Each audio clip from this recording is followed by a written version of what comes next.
Apa nama?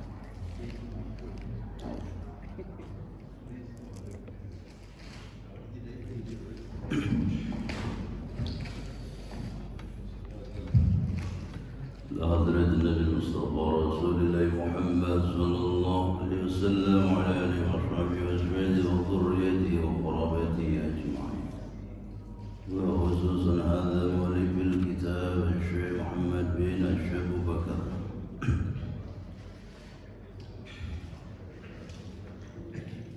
الفاتحة. بسم الله الرحمن الرحيم. رب العالمين الرحمن الرحيم مالك يوم الدين إياك نعبد وإياك نستعين اهدنا الصراط المستقيم صراط الذين أنعمت عليهم غير المغضوب عليهم ولا الضالين.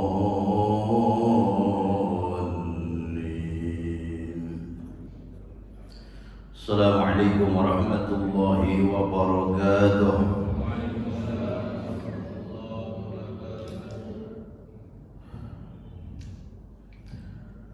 الحمد لله الذي بنعمته تتم الصالحات. أشهد أن لا إله إلا الله وحده لا شريك له إياه نعبد وإياه نستعين. وأشهد أن سيدنا ونبينا محمدا عبده ورسوله صادق الوعد الأمين لا نبي بعده المبعوث رحمة للعالمين. اللهم صل على حبيبك سيدنا محمد وعلى آله وصحبه وبارك وسلم أجمعين. أما بعد فقد قال الله تعالى في القرآن المبين وهو أصدق القائلين أعوذ بالله من الشيطان الرجيم ربما يود الذين كفروا لو كانوا مسلمين. الآية. صدق الله العظيم.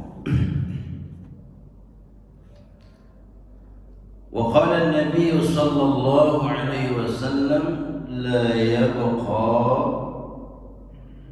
يبقى في النار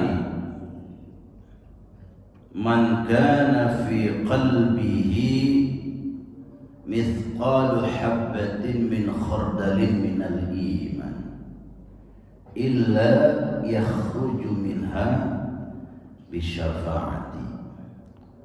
صدق رسول الله صلى الله عليه وسلم. Hadirin hadirat Bapak Ibu jamaah sidang salat subuh berjamaah Masjid Jami Mahkota Simpruk yang saya hormati, yang saya cintai, yang saya banggakan, yang insyaallah kita semuanya selalu dalam bimbingan, lindungan dan ampunan dari Allah Subhanahu wa taala.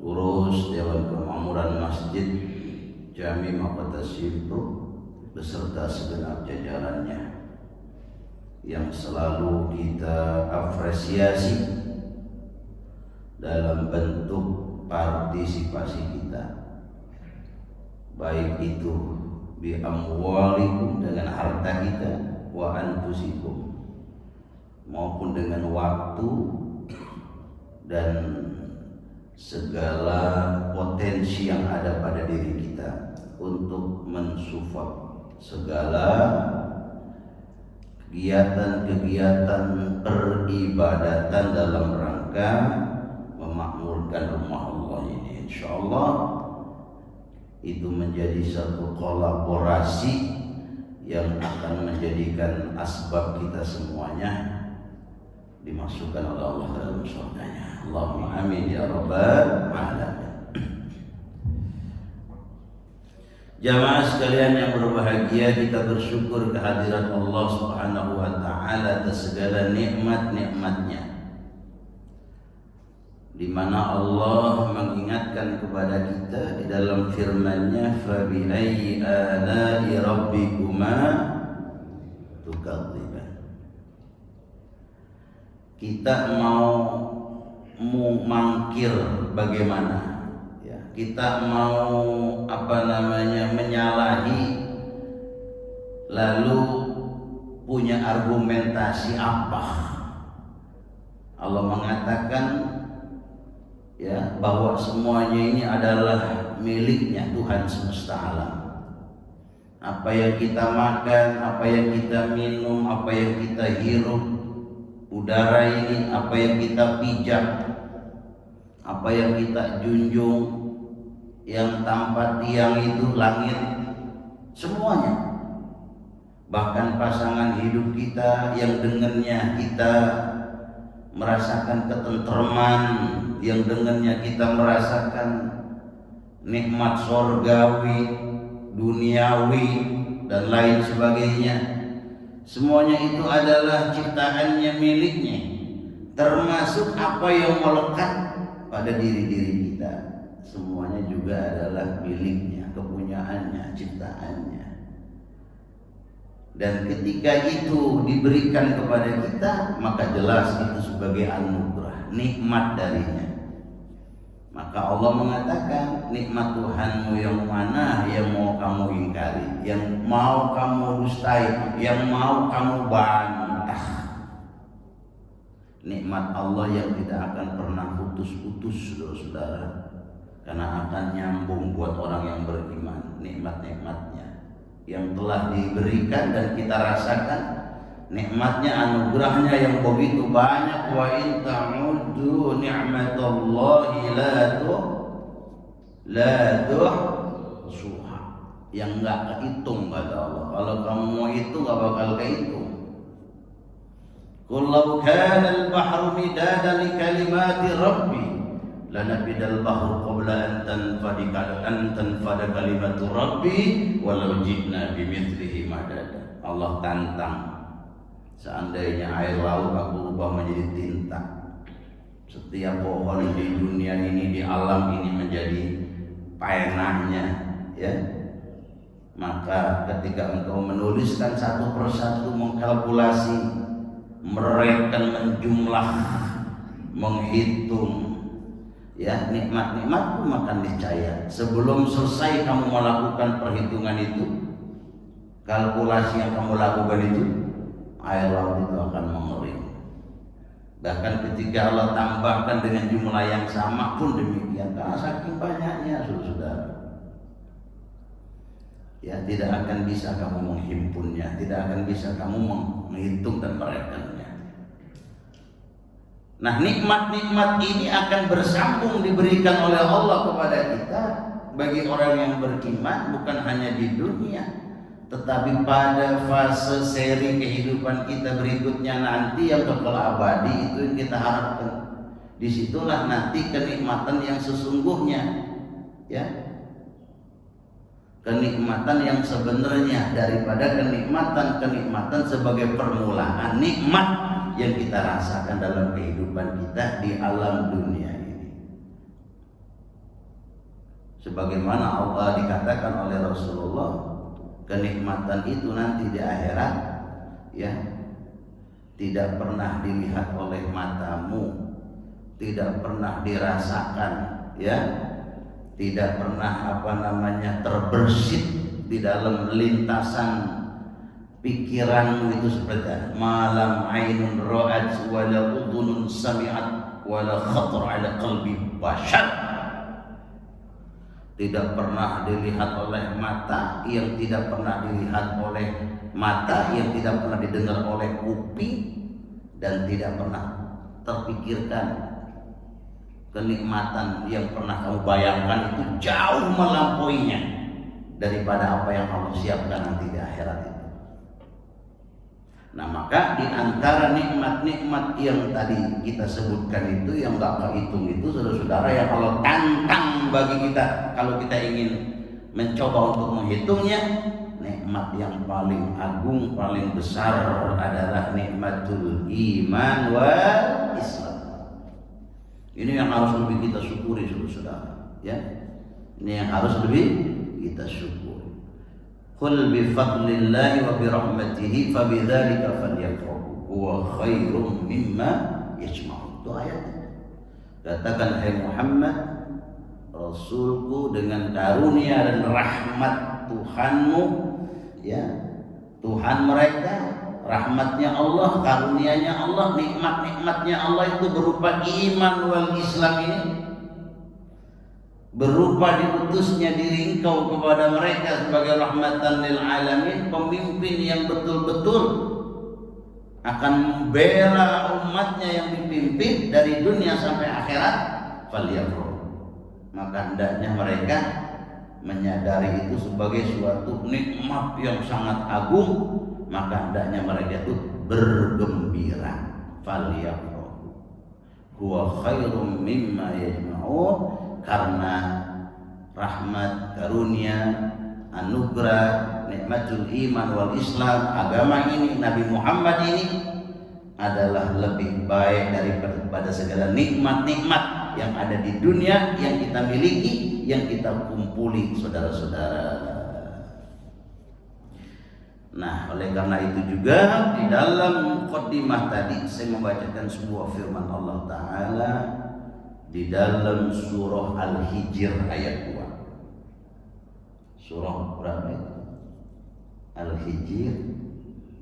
Al-Hijr ayat 2.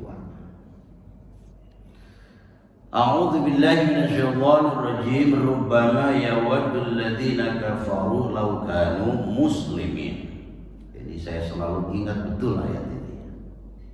Biar saya ini faliyafrahu tadi ya, gembira, senang dengan nikmat ini dari Allah kepada saya, kepada kita. Kata Allah, seringkali nanti di akhirat itu orang-orang kafir berharap untuk menjadi orang muslim. Lau kanu muslimin, aduh seandainya saya jadi orang Islam. Nah, di dalam kitab Al-Usfuriyah itu ada 2 hadis yang berbeda riwayat menerangkan tentang asbabul nuzul daripada firman Allah dalam surah Al-Hijr ayat 2 tersebut, saudara. Ya, jadi ada hadis yang mendukung ya tentang firman Allah yang dimaksud tadi, saudara. Kenapa sampai orang-orang kafir itu Allah bocorkan nanti di akhirat sangat menginginkan menjadi orang Islam. Dijelaskan dalam satu riwayat dari Nabi kita Muhammad SAW bahwa nanti di akhirat, ya, di dalam neraka jahanam itu berkumpul 2 kelompok orang. Yang pertama disebut sebagai ahlun nar, yang kedua disebut sebagai ahlul qiblah. Ahlun nar dan ahlul qiblah.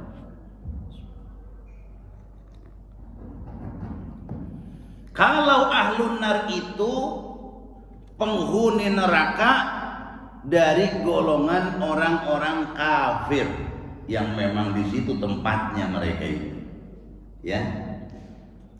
Yang kedua disebut ahlul qiblah itu adalah penghuni neraka dari golongan umat Islam. Terjadilah di situ obrolan antara ahlun nar dan ahlul qiblah. Kalau ngaji bawa kopi dari rumah, termos gitu. Kalau ngantuk ngopi. Atau bawa itu apa yang semprotan muka tuh. Nah itu semprot, lagi ngantuk tuh semprot. Masih ngantuk juga jedodin di tembok palanya. Hilang Pak Ustadz ngantuknya, enggak, benjol palanya. Masya Allah. Nah, si ahlun nar ini nanya kepada ahlul qiblat. Ini ceritanya di neraka nih. Bukankah kalian ini orang Islam? kok kenapa kalian ini di neraka? Kalau kami orang kafir emang tempatnya di neraka. Lah sampean orang Islam bukan? Iya, kami orang Islam. Kok di neraka tempatnya? Bersama-sama kami orang kafir.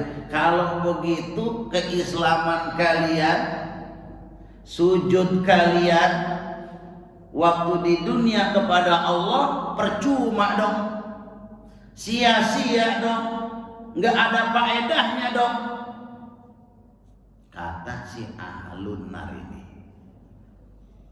Nah, si ahlul kiblah ini, orang-orang Islam yang masuk neraka ini ngomong bukan begitu. Kami ini masuk neraka karena dosa-dosa yang kami lakukan waktu di dunia. Jadi bukan karena Islam kami ini tidak faedah buat kami, sujud kami ini sia-sia waktu di dunia kepada Allah, enggak. Tapi karena emang dosanya kebanyakan, akhirnya diputuskanlah kami ini masuk neraka. Bersama-sama kamu disiksa di tempat yang durjana ini. Rupanya saudara-saudara, obrolan di dalam neraka antara ahlun nar dengan ahlul kiblat ini didengar oleh pencipta semesta alam, Allah Subhanahu wa ta'ala. Rupanya orang di mana-mana tuh kalau udah kumpul pasti ngobrol, Pak. Kalau udah kumpul pasti di mana-mana, sampai di neraka sempet-sempetnya ngobrol tuh, Pak. Ya, Pak ya? Iya. Rupanya Allah mendengar obrolan mereka itu. Allah Subhanahu wa ta'ala tidak ingin mengecewakan hambanya yang tadi berada di dalam neraka. Karena orang-orang kafir ini, ahlun nar ini terkesan ingin mentertawakan mereka. Seakan-akan mereka mendingan gua juga. Gua mah dulu di dunia udah enak, senang-senang gua mah. Ya kan gitu. Sekarang masuk neraka ya wajar lah gitu. Lah ente gitu capek-capek jadi orang Islam masuk neraka juga percuma gitu bahasanya tuh. Ini Allah nggak mau nih hambanya yang beriman ini direndahkan oleh orang kafir kan? Allah mengatakan bahwa keimananmu, keislamanmu waktu di dunia, sujudmu waktu di dunia kepadaku tidak sia-sia. Semua aku terima. Maka hari ini dengan otoritasku sebagai Tuhan pencipta semesta alam, maka aku merintahkan kepada ahlul kiblah itu, hamba-hambaku yang berdosa itu, aku ampuni dosa-dosanya karena dia beriman kepadaku waktu di dunia dan pernah bersujud kepadaku waktu di dunia. Hari ini aku keluarkan dia dari neraka dan aku masukkan dia ke dalam surga. Melihat begitu, orang kafir itu sedih, ngiri, lalu berkata, laukanu coba dulu kita waktu di dunia jadi orang Islam. Itu cara Allah untuk menghinakan orang-orang kafir. Jangan pernah kamu itu merendahkan, ya, mentertawakan daripada hamba-hambaku yang beriman. Karena sesungguhnya iman mereka, Islam mereka, sujud mereka, ketaatan mereka waktu di dunia, walaupun tidak sebanding dengan dosa-dosa yang mereka lakukan, tapi karena mereka tidak berburuk sangka dengan keislamannya itu, dengan keimanannya itu, dengan sujudnya itu kepadaku, justru mereka menyalahkan diri mereka sendiri karena dosa-dosa mereka dimasukkan dalam neraka. Pada hari ini aku rahmati mereka, aku ampuni mereka, aku terima iman Islamnya, aku terima sujudnya, dan jadi asbab semuanya itu mereka dikeluarkan dari neraka, diampuni dosa-dosanya, dimasukkan ke dalam surga. Orang kafir kembali berkata, laukanu muslimin. Tuh, makanya kita bersyukur jadi orang Islam. Amin. Amin. Mahal ini iman Islam, ini mahal. Kalau Allah belum menghendaki seseorang itu mendapatkan hidayatul iman wal Islam, sampai budak sariawan tidak bisa, saudara. Paham itu? Itu yang namanya Abu Lahab, sering saya ceritakan. Itu pamannya Nabi, rumahnya bertetanggaan dengan Nabi. Bahkan Ummu Kulsum dan Ruqayyah pun pernah ya dinikahi oleh anaknya Abu Lahab. Besanan saudara-saudara Rasulullah dengan Abu Lahab.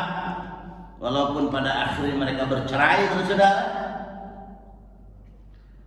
Ternyata sampai mati Abu Lahab itu ditutup hatinya dari menerima hidayah dari Allah ini. Padahal Rasul lahir, beliau orang pertama yang mendapatkan berita gembira atas kelahiran Nabi kita Muhammad sallallahu alaihi wasallam dari budaknya yang bernama Suwaibah. Betul kan? Jadi ada budaknya ya, yang dia juga salah satunya menyusui Nabi kita Muhammad sallallahu alaihi wasallam. Batuk-batuk dikit kayaknya. Ya, jadi mahal sekali iman ini, Islam ini. Maka apa yang sudah Allah kasih ini kita pegang dengan sekuat-kuatnya. Kalau bisa kita gigit dengan gigi geraham kita, jangan sampai lepas. Wala tamutunna illa wa antum muslimun. Jangan kalian nekat mati meninggal dunia dalam keadaan kalian tidak beragama Islam, tapi matilah kalian dalam keadaan Islam. Karena sesuai-suainya orang Islam, seapes-apesnya orang Islam, ya, kalaupun dia divonis oleh Allah masuk neraka, dia tidak akan kekal berada di dalam neraka. Sebagaimana dalam hadis Nabi tadi di dalam mukadimah saya baca, la yabqa minan nasi la yabqa fin nari, tidak kekal ya seseorang itu di dalam neraka, man kana fi qalbihi, apabila di dalam hatinya itu ada ya mithqalu habbatin min khardalin minal iman walaupun secuil ya, secuil gede apa besar itu? Kecil ya. Illa yakhruju minha bisyafaat, melainkan dia akan dikeluarkan dari neraka itu dengan syafaatku, kata Nabi. Masya Allah. Nah, ini riwayat yang kedua, saudara-saudara, berkenaan dengan firman Allah dalam surah Al-Hijr ayat 2 tadi ya. Jadi waktu manusia ini digiring oleh Allah untuk menyeberangi Sirat. Sirat tahu kan? Jembatan ya. Siapa yang bisa melintasi Sirat itu masuk surga ya, tergantung amal perbuatannya kan begitu. Nah, ketika Rasulullah gilirannya akan menyeberangi Sirat itu, dia melihat ada sekelompok orang yang dicegah oleh malaikat untuk menyeberangi Sirat itu, jembatan yang akan mengantarkan seseorang ke dalam surga. Ini Rasulullah ngenalin orang-orang itu. Kenapa? Karena kalau orang Islam, umat Nabi Muhammad ya, min ahli la ilaha illallah itu mukanya itu terang, bercahaya. Beda dengan orang-orang kafir, itu hitam mukanya itu, serem. Tapi kalau orang beriman, orang Islam, min ahli la ilaha illallah, umatnya Nabi Muhammad sallallahu alaihi wasallam, walaupun dia ini dosanya segunung nyundul selangit dan divonis oleh Allah masuk neraka karena dosa-dosanya yang tidak sempat dia taubati waktu di dunia sampai dia meninggal dunia, itu tetap di sana itu bekas air wudhunya waktu di dunia bekas sujudnya waktu di dunia itu menjadikan asbab bercahaya anggota badannya. Maka Rasul mengenali kalau mereka itu adalah umatnya ketika dicegah menyeberangi Sirat. Lalu Rasul bertanya kepada Jibril, Jibril, itu kenapa? Ono lihat kayaknya umat saya, ono gitu. Nabi ngenalin tuh. Itu ngapa emang kok mereka dicegah, dilarang menyeberangi Sirat?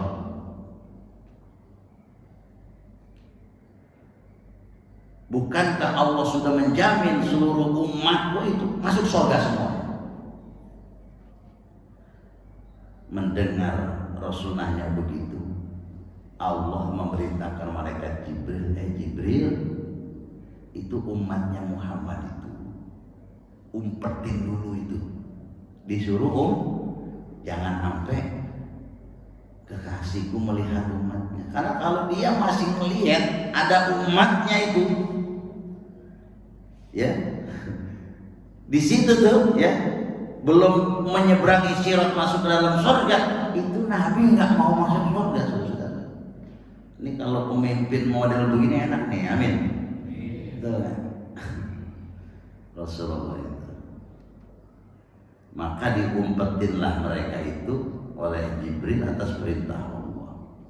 Ketika Rasul melihat sudah nggak ada lagi, dipastikan umatnya yang terhalang untuk masuk surga, maka Rasul pun melesat menyeberangi Sirat, masuk ke dalam surga. Lalu kata Allah kepada malaikat Jabaniyah, itu keluarin, tadi udah keluarin lagi. Mana orang-orang yang giring ke dalam neraka yang paling atas, serahkan kepada Malik. Digiring, diserahkan kepada malaikat Malik atas perintah Allah. Malaikat Malik terheran-heran. Saya pikir sudah masuk neraka semua, masih ada ini sisanya. Kata malaikat Malik, kamu ini umatnya siapa? Kok beda? Ahli neraka yang sudah saya jebloskan itu semua, mukanya hitam, matanya melotot, jelek-jelek, dirantai, diseret. Tapi kamu ini kok nggak kayak mereka, mukanya bercahaya, nggak dirantai, nggak diseret. Umat siapa kalian? Kata malaikat Malik. Mereka menjawab, saya malu ngakunya. Itu malu Pak. Ya, si ahlul kiblah itu malu itu. Ya. Kata malaikat Malik, ini Allah sudah perintahkan saya untuk bawa kalian ke dalam neraka ini. Saya mau nanya sekali lagi, kamu ini umatnya siapa? Nggak mau ngaku Pak, malu mereka katanya. Saya malu nyebutnya, umat siapa saya? Lalu mulailah api neraka ini membakar badan-badan mereka ini. Tapi Allah memerintahkan kepada api ini, jangan kau bakar muka dan hati mereka. Karena sesungguhnya kepala mereka, hati mereka waktu di dunia bersujud kepadaku, mengesahkan aku, menuhankan aku, beriman kepadaku. Mendengar Allah mengatakan demikian, maka mereka ini berteriak, memanggil-manggil Rasulullah, meminta syafaat kepadanya. Mendengar teriakan mereka ini, malaikat Malik tahu, oh umatnya Nabi Muhammad ini. Maka malaikat Malik menghadapkan wajahnya ke arah surga, memanggil Nabi kita Muhammad sallallahu alaihi wasallam. Wahai Muhammad Rasulullah, ini ada umatmu ini ketinggalan di neraka ini. Sesungguhnya mereka ini nggak sanggup disiksa nih di dalam neraka ini. Kamu enak-enakan di dalam surga. Nabi lagi belonjoran di kasur, lagi makan anggur, gitu ya. Udah seneng-seneng Nabi udah ya. Dengar begitu ada umatnya yang ketinggalan di neraka, ya, loncat dari kasur, gitu rasanya, biar gampang ini. Lalu Rasulullah bersujud, berdoa kepada Allah. berkata, ya Allah, bukankah kau menjamin seluruh umatku itu masuk surga? Kenapa masih ada umatku yang tertinggal di neraka itu? Kata Malik, perkenankan saya, izinkan saya untuk mensyafaati mereka. Yashfa'u indahu illa bi'idni. Tetap meminta izin.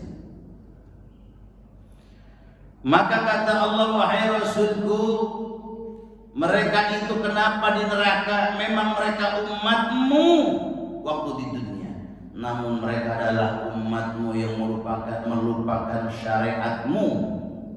Maka pada hari ini mereka aku jadikan lupa dengan syafaatmu. Maka kalau begitu kau ingin mengeluarkan mereka dari neraka, aku perkenankan.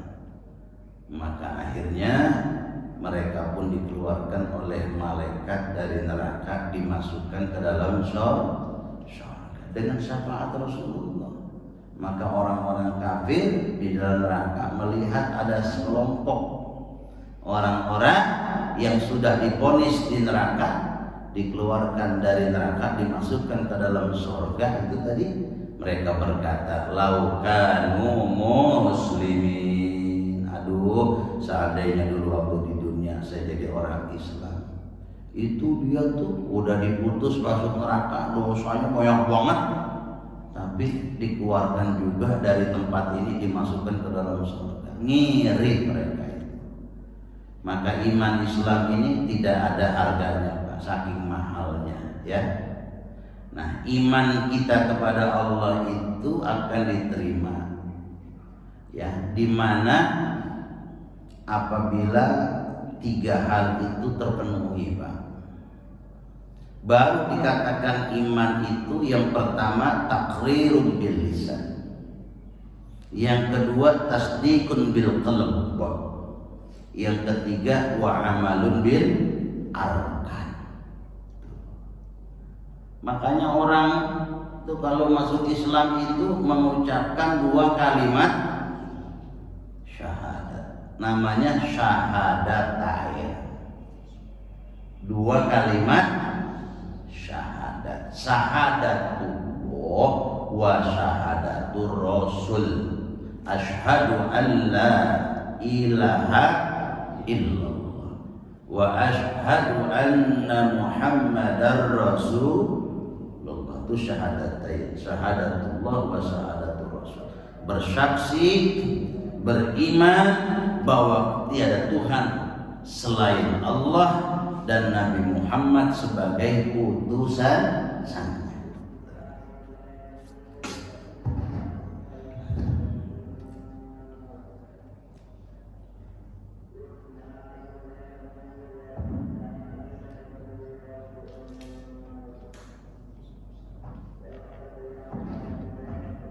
Tuh tadi panggil begitu tuh, yang tua-tua mah, yang tua-tua.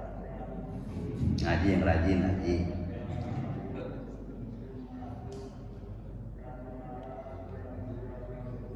Yang tua duluan apa yang muda duluan? Bukan nyumpain kan yang muda duluan katanya.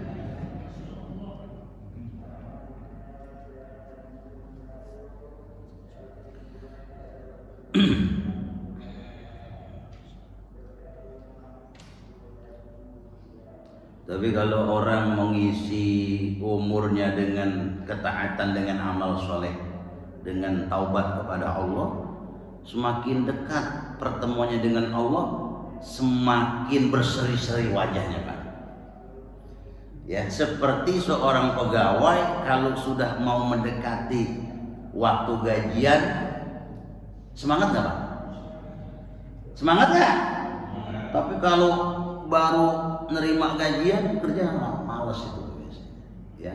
Tapi kalau udah mendekati mau gajian, betul nggak? Betul nggak? Semangat. Ustaz Lukman kalau udah mau 5 hari lagi gajian, semangat tuh ya. Nggak boleh orang lain ajan. Ya, mau gajian dikit lagi, semangat. Nah, bapak-bapak tuh begitu, kita ini semua begitu. Makin umur kita ini makin senja, makin senyum, makin gembira, makin optimis. Kenapa sih? Ente kok saya lihat makin tua makin bercahaya mukanya, dilihat makin girang semangat. Kenapa? Bentar lagi mau gajian gua. Mau gajian. Gajian dari mana? Lo kan pensiun dari Tuhan gua. Bentar lagi mau tuh innalillahi wa inna ilaihi gajian itu dia. Amin. Amin. Tapi kalau dia enggak memenuhi syarat, ya enggak, untuk menerima gajian dari Allah, ya makin tua makin ketakutan. Aduh, tua nih, mati gua nih, gua tinggalin harta gua nih semua. Orang-orang kafir tuh takut dengan tua itu, takut dengan kematian. Waduh. Tapi orang beriman makin mendekati pertemuannya dengan Tuhannya, makin berseri-seri wajahnya. Kenapa? Bentar lagi gajian. Insya mau gajian kan? Taqrirun bil lisan, yang kedua syarat iman itu tasdikun bil qalb.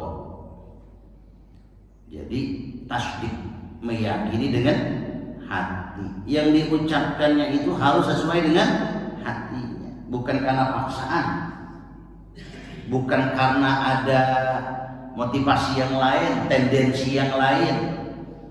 Karena ingin menikahi muslimah, wanita muslim, ya, lalu dia mu'allaq, ya, menjadi muslim, tetapi karena tujuan ingin mendapatkan muslimat tadi, ya ini hati-hati.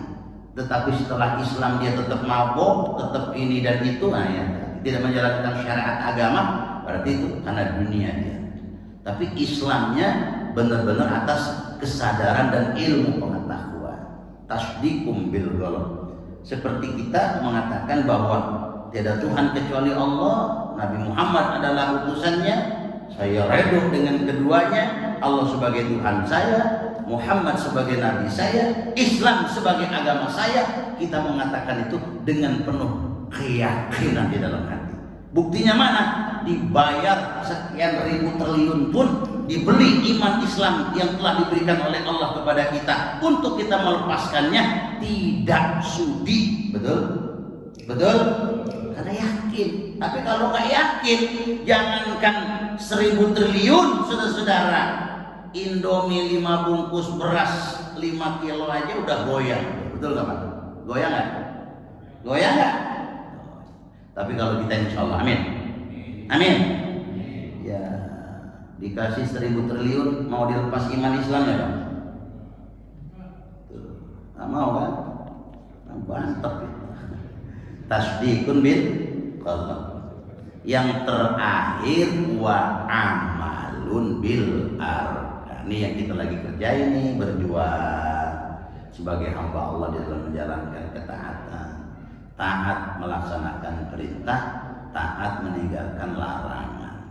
Maka ketaatan demi ketaatan di dalam melakukan hal itu sebagai bentuk pernyataan atas iman kita kepada Allah yang telah kita ikrarkan dengan lisan kita, yang telah kita yakini dengan hati kita. Itulah iman yang benar, yang sempurna, dan yang diterima oleh Allah Subhanahu wa ta'ala. Udah cukup ya? Nyata saya mau baca hadis tentang ancaman bagi orang yang zalim. Cukup itu ya, udah terang matahari, sarapan sudah siap, betul? Yang mau olahraga, betul nggak? Iya, biasanya makin tua makin semangat olahraganya, betul? Kenapa? Nggak mau gajian. Tak dulu Pak Ustadz, betul nggak? Masih banyak yang kurang ini. Saya memperbaiki yang kurang-kurang dulu. Ya udah olahraga yang rajin, betul nggak? Pola hidup dijaga. Ya. Ala hadhihi niyyah ala kulli niyyatin shalih ala hadratin Nabi Mustafa Rasulillah Muhammad sallallahu alaihi wasallam bi niyyatil futuh wal munu wal ruzu wa taubatin nas wa salahil jasadi wal ruh bi niyyatis salam wal afiyah wal mu'afatat daimah fid din wad dunya wal akhirah. Ikdi hajatina ya Allah, wa hasil maqasidana wa sahil umurana umurad dunya wal akhirah. Al-Fatihah. Bismillahirrahmanirrahim. Alhamdulillahirabbil alamin arrahmanirrahim maliki yaumiddin الدين إياك نعبد وإياك نستعين اهدنا الصراط المستقيم صراط الذين أنعمت عليهم غير المغضوب عليهم ولا الضالين بسم الله الرحمن الرحيم الحمد لله رب العالمين اللهم صل على سيدنا محمد وعلى آل سيدنا محمد ربنا انفعنا بما علمتنا وعلمنا الذي ينفعنا رب فاكنا وفاك أهلنا وقرابة لنا في ديننا وأهل قدر وذكر اللهم أخرجنا من ظلمات الوهم وأكرمنا بنور الفهم وافتح علينا بمعرفة العلم وحسن أخلاقنا بالحلم وسهل لنا أبواب فضلك وانشر علينا خزائن رحمتك يا أرحم الراحمين اللهم أخرجنا من ظلمات الوهم اللهم زدنا علما نافعا وعملا متقبلا ورزقا حلالا طيبا مباركا اللهم ذكرنا منه ما نسينا وعلمنا منه ما جهلنا اللهم ارزقنا فهم النبيين وحفظ المرسلين وإلهام الملائكة المقربين اللهم إنا نعوذ بك من علم لا ينفع وقلب لا يخشع ونفس لا تشبع ومن دعوات لا يستجاب لها دعوهم فيها سبحانك اللهم وتحياتهم فيها السلام وآخر دعواهم أن الحمد لله رب العالمين. Demikian yang bisa saya sampaikan, kurang lebih mohon dimaafkan. Yang benar dari Allah, yang salah dari diri pribadi. Ya subhanakallahumma bihamdika astaghfiruka wa atubu ilaik. Subhanakallahumma wa bihamdika asyhadu an la ilaha illa anta astaghfiruka wa atubu ilaik. Assalamualaikum warahmatullahi wabarakatuh.